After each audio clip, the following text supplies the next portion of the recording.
listening to the AFTERBUZZ TV network, now the largest new media platform on the web, and your #1 source for after-show entertainment.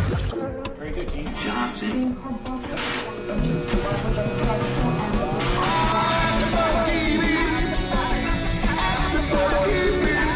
The AFTERBUZZ Studios in Los Angeles, California. Presented by Maria Menounos and streaming live thanks to Akamai Technologies. This is AFTERBUZZ TV's Ravenswood After Show.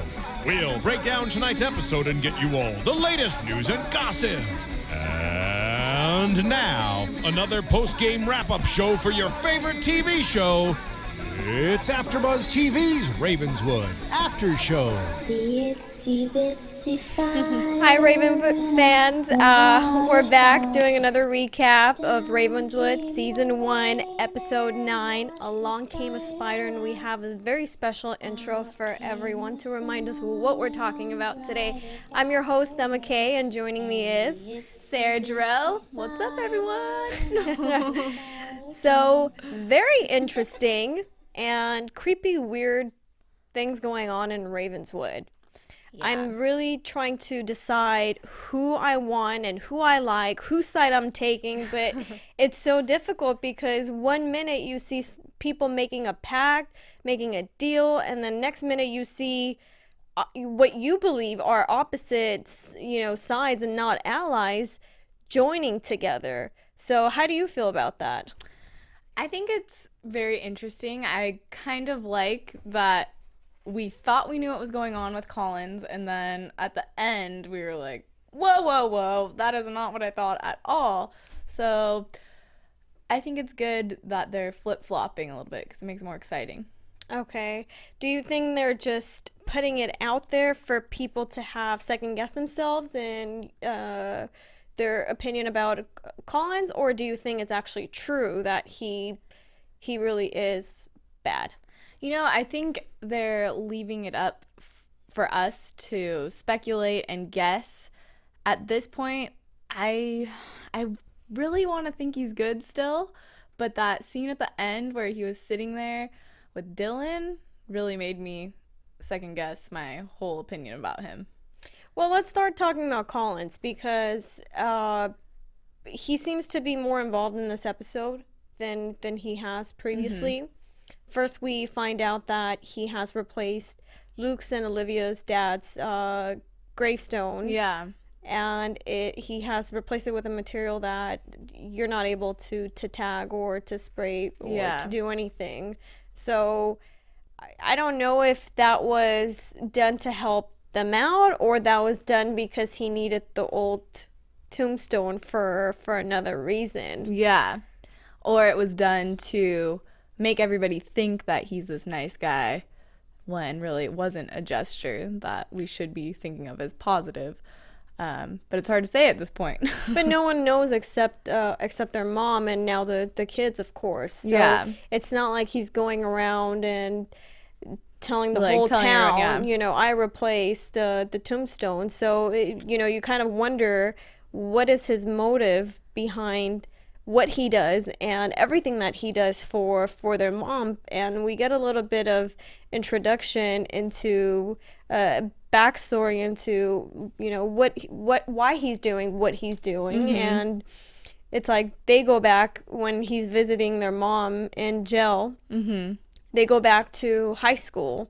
They travel back in time and talk about the good old days, how he really missed her when she went away to college, and high school was only bearable for him because she was there. And it's like kids were making fun of him for being the odd one out and coming to school, I'm guessing, dirty and not muddy or with dirt, because he did live in the cemetery, and there were expectations of him, as he puts it, to take over the business. Yeah, and I think they thought he was creepy just because he lived at a cemetery. And that scene really made me like him, and that's what it was supposed to do. But I'm falling for their tricks, is what I'm trying to say. I actually thought that scene was pretty genuine. Yeah. I think he really meant what he was saying, and he does want to help help their mom out. For whatever reason, whether it's his feelings for her or, maybe he's doing it out of protection because he knows too much and taking over the family business. I'm sure he's had some insight on the town and the secrets and what's going on. So he does know a little bit of everyone that maybe they don't even know about themselves. Yeah. So I feel like he was genuine in that scene. I also think if you look at it from another direction, that scene could also incriminate him because it showed that he's had this crush on Luke and Olivia's mom forever. Maybe not necessarily a crush, but he feels very connected with her, and I think that could give people a reason to believe that he could have had something to do with the murder of their father. I don't think anyone would mess with him. Really? Yeah. I really think he's that person in town where you just don't want to mess with. Yeah. Because I'm sure one way or another people have experienced some creepiness around him where it hasn't been to their benefit. So people, as Mr. Price puts it, have had encounters with him and it hasn't been very pleasant. So people learn to keep their distance away from him. And, whether he's doing it to on purposely to distance himself from people because he doesn't want to pull anyone into what he knows or let them into this evil spirit that's traveling around and causing harm to people, or whether he's just doing it because he has an agenda. Yeah. I don't know. I think it's too early for us to tell. Exactly. And we're really bummed out. Next week is the season finale. We still don't have information when Ravenswood will be back, but we're hoping it's going to be soon because all of us have a lot of questions that need to be answered.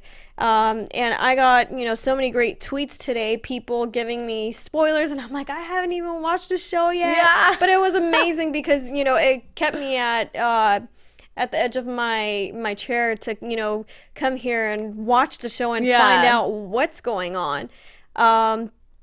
So, moving on with Collins, we think he's good. One moment he's helping Luke and Olivia's mom, and the next moment we see him in the car with Dylan. At the end of the scene, whatever they were talking about, he seemed pretty pissed off. Yeah. So, any clues on what you think they might have been talking about? I mean, it's obviously not something good. So, I don't know. I mean, it has to be, I think it has to do with the whole situation that we saw with Luke and Dylan in the locker room. Mm-hmm. But details, I don't know. What about you? What do you think? I'm going to give him the benefit of the doubt and still hope that he's the good guy and say that since he knows what's going on and he knows where this pact is coming from and it's where it's going, that he was maybe warning Dylan not to cause any harm to the rest of the that in kids. A perfect world, that's what I want to happen. But, as I said, a lot of our fans tweeted us and they gave us some insight that I didn't catch last week. So Crew Girl 27 Sarah and also Georgie Thunder tweeted us and let us know that Dylan was in last week's episode when Remy traveled back into, the dream, and he was a part of the pact.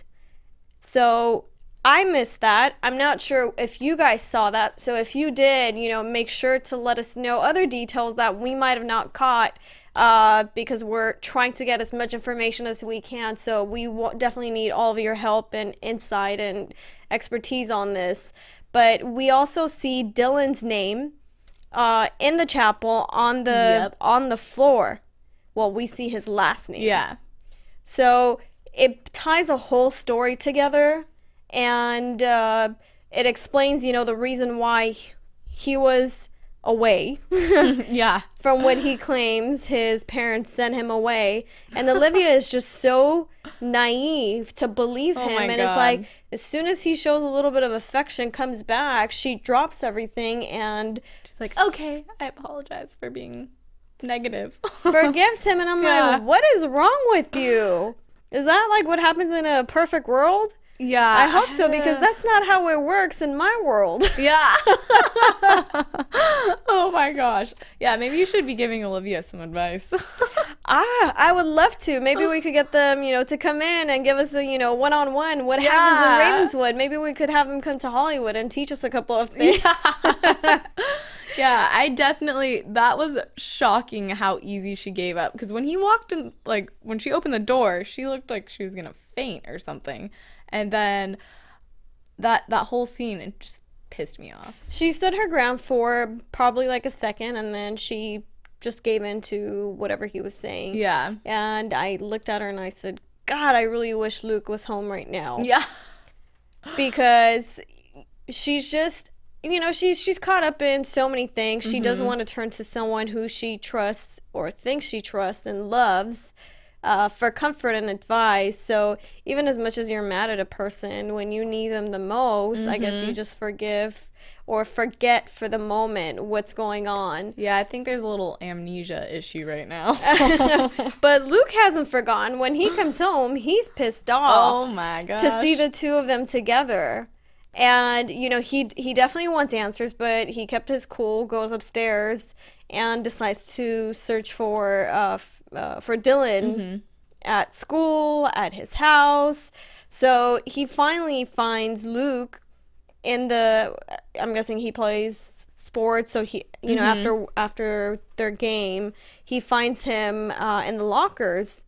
But before he gets there, there's something Mr. Price said that was really interesting to me. And he said, kids will always make fun of you. Like, this isn't where you want to find, what you're looking for. So he's been giving little clues here and there, which is kind of, I think he's doing it on purpose. Yeah. I just don't know how much I want to trust him.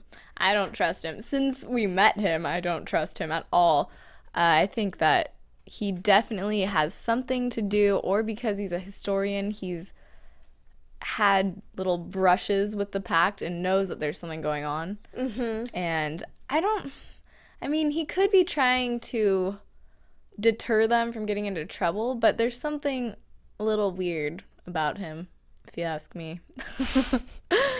Well, Luke has an encounter with him going to this game, and finally he sees Dylan in the locker room. They're by themselves. He picks up his phone, like, searching for something, and I'm thinking, if I was Dylan, wouldn't I notice someone just picked up my phone or someone's in the room? But having the support system that he does, I could see why he's so confident that nothing is going to happen to him. So after pressuring Dylan to give some information, he finally spills the beans and tells Luke that he made a deal with the pact, and he gave up Olivia to replace him, which is why she was in the car instead of him. Yeah. So now I'm thinking, how many more people have actually given up someone else? Yeah, well, and that's why the last names don't all match. Yes. So what I think will happen, okay, I'll say this for predictions. Actually, no, I'll just say it now. Just spill it. They're going to have to find each one of the names and how it ties to the other one. Because from what we see, the names on the floor are Scooter, Delton, Sanders, Waterman, Rivers, and Baker. So Mattison, and which is Olivia's and Luke's last name, is not there, and neither is Remy's. Yeah. But Sanders is Dylan's last name. So yeah, we already know Dylan made a deal with the pact to replace himself with Olivia. So who made a pact? with the pact to replace Luke and Remy? Exactly. That's what they have to find out. Well, at least they have a last name. They can try to do some research. Maybe Remy will help them out with that, the Gazette. Definitely. Well, she got herself into trouble, this episode, going to Springer to get information, but he's not willing to talk. The only thing he did say is, how do you know Dylan was out of town? So it gets everyone else thinking, ding, ding, ding, Yeah. Really? Was he out of town? So she makes a deal with Springer that if she's able to publish a story about his dad's arrest and the injustice that was done towards his Springer's dad, that he would talk to the police about Dylan and the knife and how it was planted and free Olivia's mom from this murder trial that she's arrested for. Yeah. So she goes ahead and publishes the paper without her dad's approval. Yikes. Oops. That's a big deal. I can't believe she did that. But as a publisher, wouldn't he review it before it went out? Yeah. I mean, maybe she just kind of pushed it. Yeah. Rush order. Yeah. I must have bumped it with my elbow.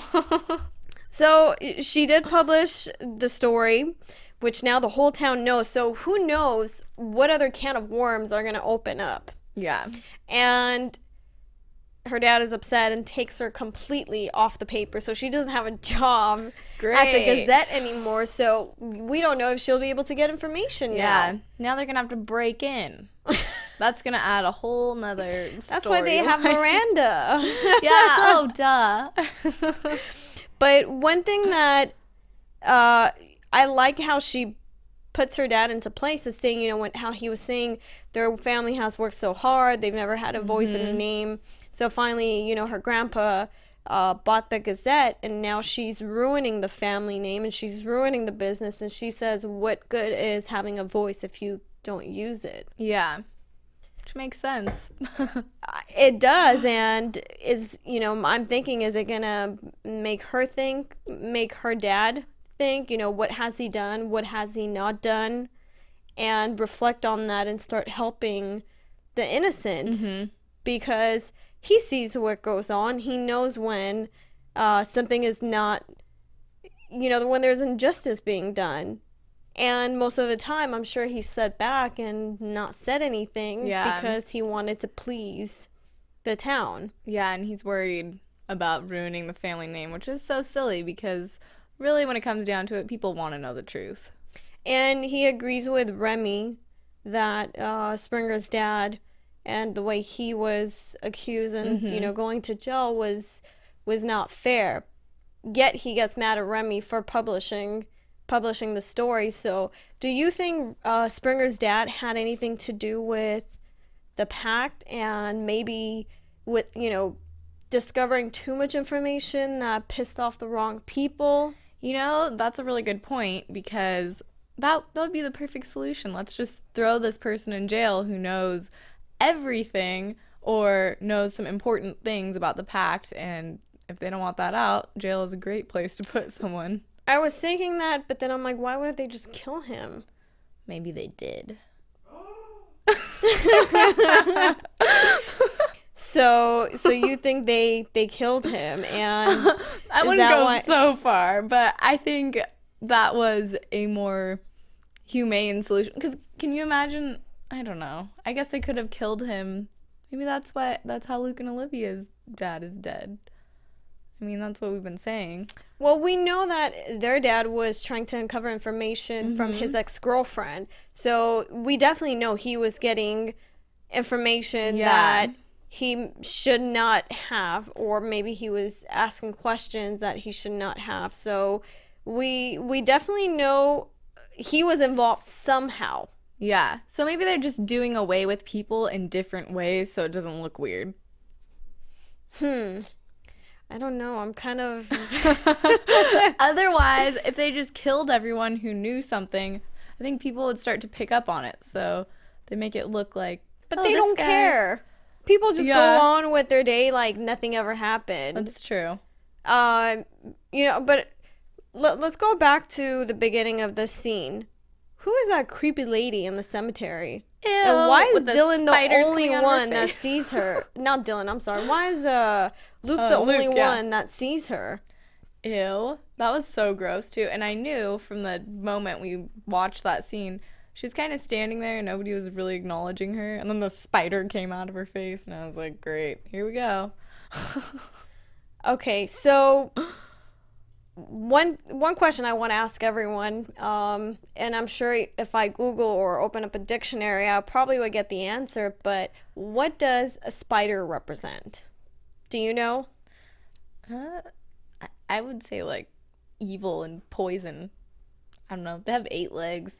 That's all I got for you. They're dark. Yeah. They're definitely not a good omen. They're, like, bad. You guys are both wrong. Oh, really? What? All right. Spiritual animals and animal totems. The spider is a remarkable figure of feminine energy and creativity in the spirit animal kingdom. Spiders are characterized by the skilled weaving and intricate webs that they patience in awaiting their prey. By affinity with the spider spirit animal, you may have qualities of high receptivity and creativity. Having the spider as a power animal or totem helps you tune into life's ebbs and flows and ingeniously weave every step of your destiny. Oh, thank you so much for that. That was very helpful. Not really, was it? No, it was. Maybe we should have looked that up. So, this lady that has spiders crawling out, she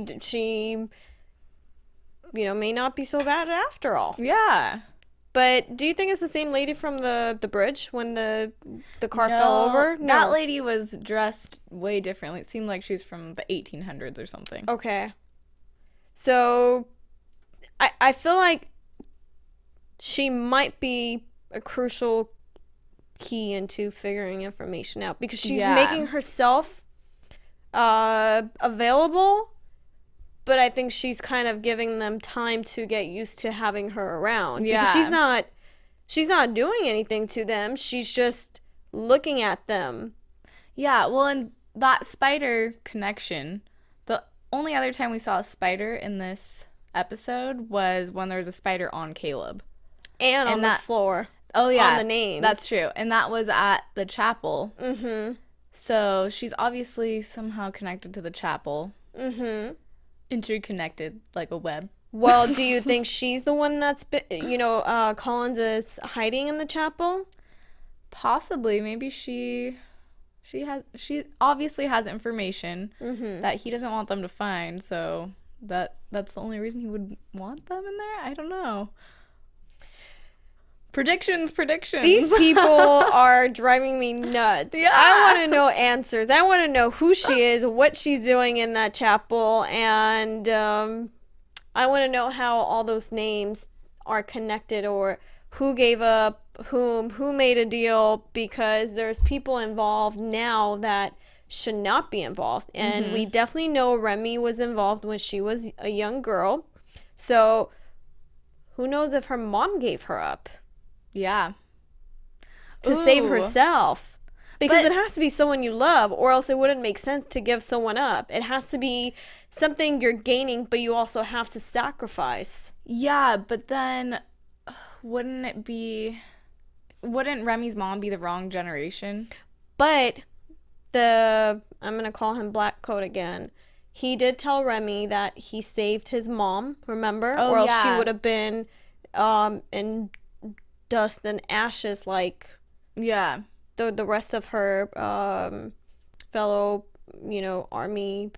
Is she in the army or Marines? Yeah, I think she's in the army. Like the rest of her friends in the army. So she was saved. Maybe part of that was to give someone up. Yeah, but then aren't they're supposed to save someone who comes home from war anyway, the people who come back from war. So maybe Remy wasn't necessarily, I don't know if she and her mom are connected in the pact is what I'm getting at. I think maybe Remy, I don't know. Now we'll ask you guys. You guys let us know what you think. Do you think Remy's mom gave her up to save herself during the war?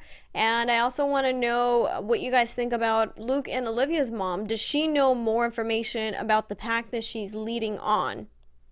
Because she seems worried, and when Olivia brings up, the fact that Luke doesn't think she killed their dad because she wanted to say the rest of the story, like, oh, by the way, we found out about the pact. She's like, yeah, about what? And then she gets concerned, and says, watch out for your brother. Yeah, he'll do something he'll regret later on. So I think their mom being friends with Collins when they were in high school knows information, but it didn't make sense to her before. Yeah. I think Collins might have shared information because he thought that was the only friend he had. But now it's making sense to her why everything is happening, which is why she's so calm about everything. Yeah, totally. Oh, wow, my voice. Sorry, guys.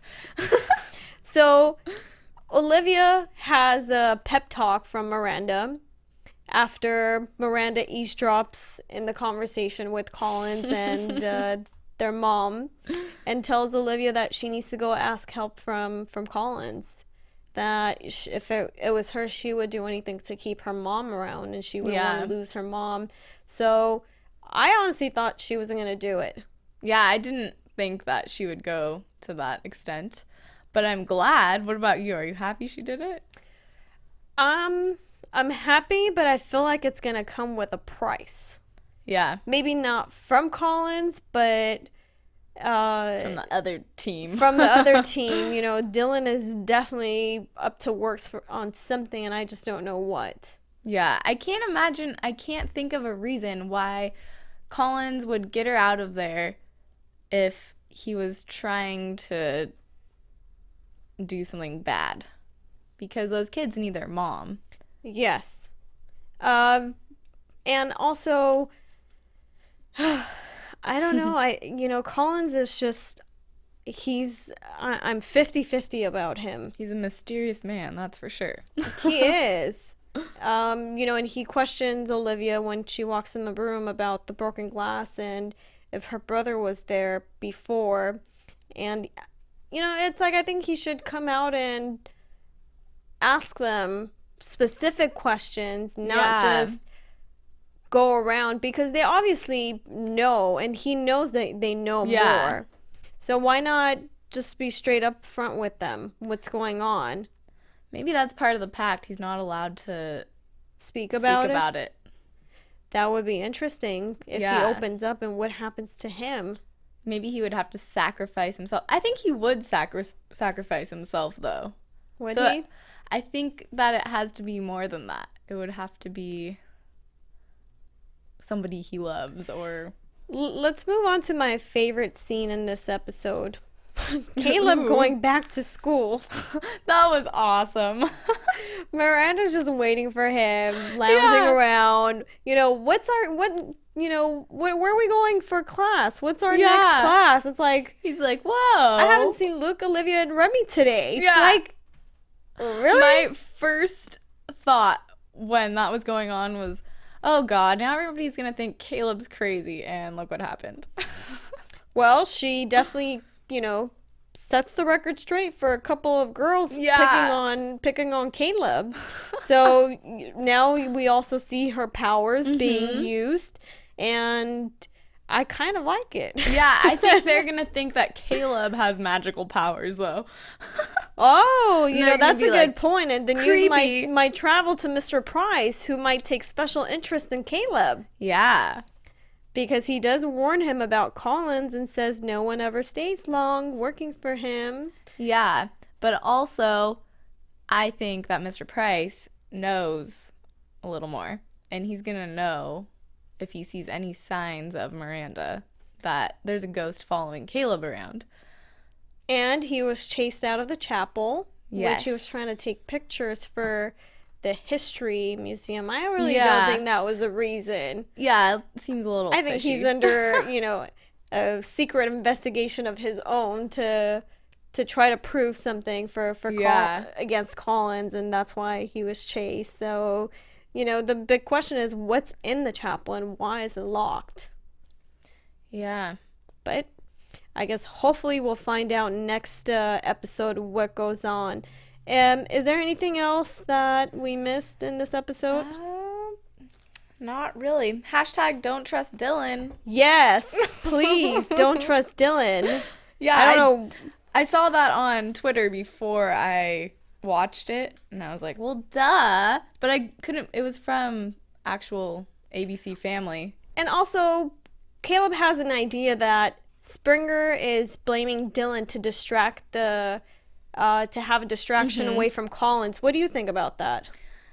I don't think so. I think that Dylan is the ultimate creepy creep right now.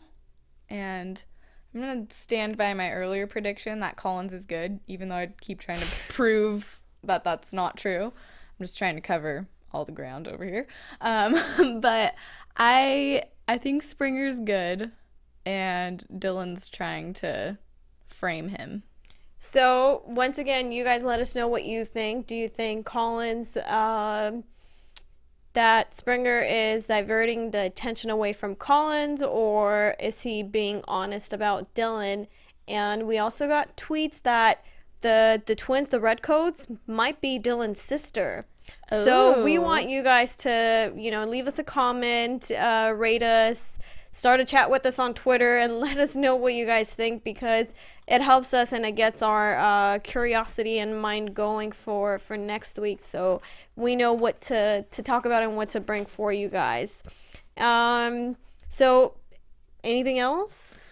Not Predictions? really. Your AfterBuzz TV predictions. Whoa, that's new. I think I'm just going to talk about that last scene with Collins and Dylan. And I'm with you. I hope that maybe Collins was warning him about getting too involved.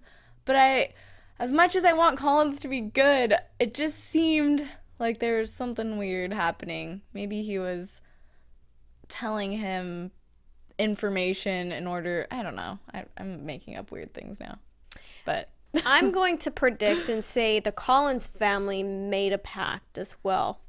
Made a deal with the pact. Oh. To perform, or to be the sacred grounds, or to be the keeper of information, so that way they were saved. I don't know. That's a good prediction. Way better than mine. News and gossip or Nope. next week? Next We week. have some spoilers for you guys for next week. Hannah will be back in Ravenswood. We hope she stays out of trouble, but knowing Hannah, you never know what might happen. Yeah. Until next time, guys. Once again, my name is Emma. You guys can find me on gqjedi.com, and don't forget to shop on to emmacasecloset.com with promo code AFTERBUZZ. And you can find me on Twitter at SarahGGG. Thanks, guys. From executive producers Maria Menounos, Kevin Undergaro, Phil Svitek, and the entire AfterBuzz TV staff, we would like to thank you for listening to the AfterBuzz TV network. To watch or listen to other after shows and post comments or questions, be sure to visit AfterBuzzTV.com.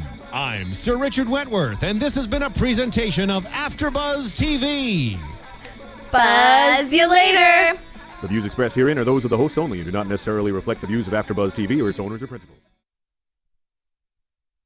Thank you for watching AfterBuzz TV on YouTube. For more of your favorite after shows and interviews, subscribe to our channel here, and be sure to share your opinion on the episode in the comment section below here.